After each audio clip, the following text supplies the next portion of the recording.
Welcome back into Cougar Sports Saturday. Mitch, Harper, and Kyle Ireland with you.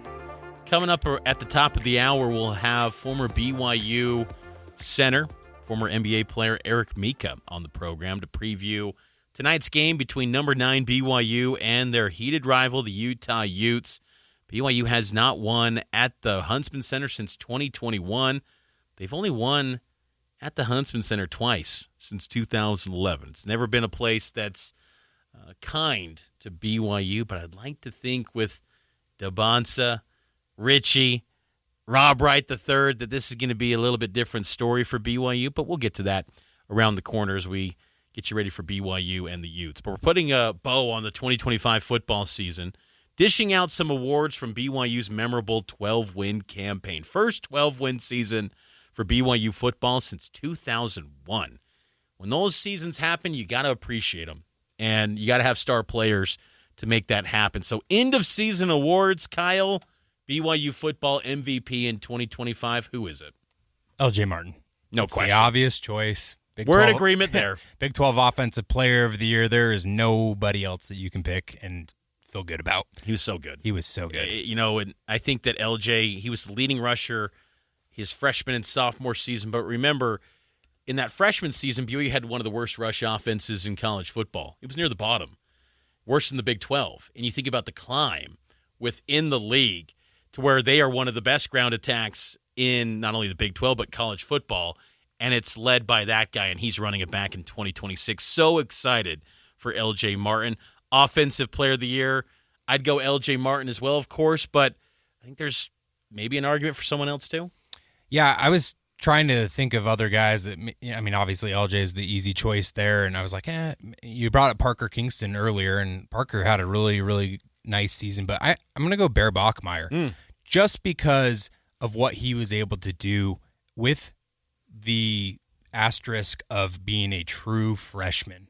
When you put it into that light, the fact that he was able to start every game for BYU, which you think back throughout the independence era and into the Big 12 era, Mitch, it's only happened a couple of times where BYU's been able to have a starting quarterback throughout the entirety of a season. And Bear's physical frame, his toughness, his number 47, that plays into the fact that he was able to battle through, an ankle injury, getting banged up. I mean, the ability to run the ball the way that he was able to. I think that he's needing to improve on some of his fundamentals throughout this, offseason. But you have to also look back at the fact that he came to Provo in the summertime after spending spring ball at Stanford. This wasn't a guy that was in the program for an entire year and got to learn the system and had a ton of time.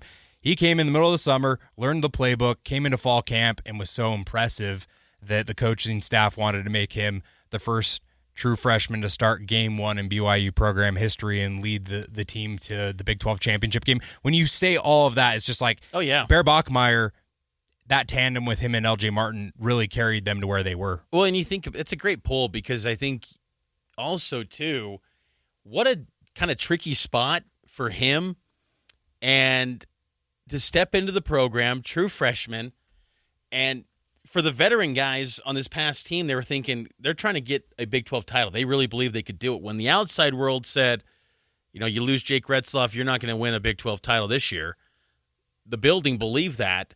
And for them to then have that trust in a true freshman speaks a lot to the off-the-field character, too, along with the on-field play of Bear Bachmeier as well. Defensive Player of the Year, I'm going with safety Faletau Satuala. I think he took off midway through the season. We saw some signs of some high-level play in that Stanford game early in the year that clearly he had turned a corner from his freshman campaign that gave glimpses, but Satuala was outstanding. Who do you got? Yeah, Faletau was excellent. He's a big component about coming back in 2026, but a guy that's leaving the program from that group that I think was outstanding this year was Tanner Wall, and I know that you were really high on him going into the 25 season, Mitch. 4 interceptions on the season, including that pick 6 that he had against TCU. Tanner's play was excellent, but his leadership is so valuable to the BYU program, and even his message that he put out on social media this week. I mean, that guy is a BYU guy through and through, Mr. BYU, Tanner Wall. It's guys like him, Chase Roberts, that have done so much for the program since their arrival on campus in Provo that his absence is going to be felt. There's going to have to be guys that step up into those types of shoes next year. And so I think Tanner Wall is definitely one of those guys that had an outstanding year. I think he's going to get an opportunity in the NFL. I think maybe it's not a draft pick. I agree. But if he gets an undrafted free agent, it's not just like, hey, come into a rookie mini camp invite. No, like an undrafted free agent deal. If he gets that, I think he's the type of guy that'll stick. He'll win a franchise over. If he gets interviewed by scouts, GMs, coaching staff, like that's what's going to lock him into a spot to have a chance to land on an NFL roster more than his play, because his play speaks for itself, but he's not the most athletic guy. He's not the Falatau body type in athleticism. He's a great athlete, but he is a great athlete. And so he's played a lot of different positions in his football career. You talk about his wide receiver background, his ability to just understand cerebrally both sides of the ball. Tanner, when he gets into a room and can talk football with somebody, he's going to blow him away. I wonder, too, after the playing days are done, hopefully it's a long playing career, I'd like to see him back at BYU as a coach one day. I just think he's got kind of that, like he loves BYU. And guys like that, like I struggle to not see him part of football. That's just Tanner Wall. He's just a super competitor, and what a great BYU career it was for Tanner Wall. Newcomer of the year, going Bear Bachmer. Make that easy. Bear Bachmeyer, quarterback for the Cougs. Yeah, Bear is an obvious choice for that one, Mitch, and I want to choose somebody else, but I'm just going to go back on what I put down under my prep.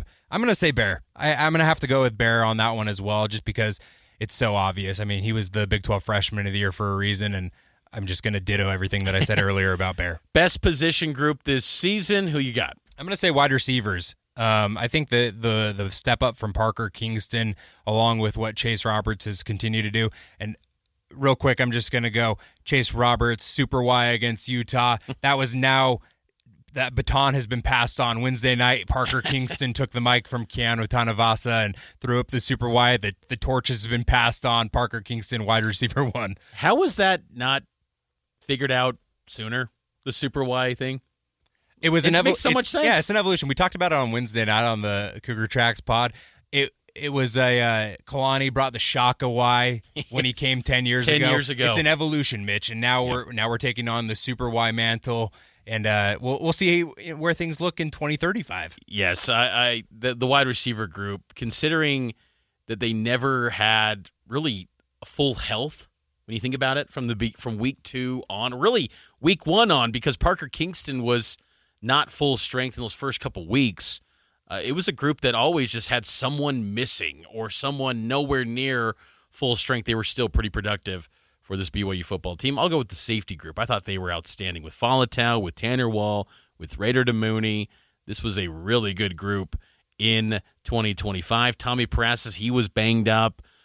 He'll be running it back next season. Talon Alfrey had some moments, some opportunities. I thought that position group, the top end, elite from BYU, really consistent to where even they dealt with some injuries and there was no drop-off from that position group. Let's take a break. On the other side, we'll get to BYU basketball talk, and we'll welcome in Eric Mika, former BYU great and NBA player, onto the program to preview tonight's game, maybe get his memories of BYU-Utah rivalry matchups, and get his thoughts on this BYU basketball team that's won 11 consecutive games. They are flying high as they get into the guts of the Big 12 play. It's Cougar Sports Saturday here on KSL News Radio.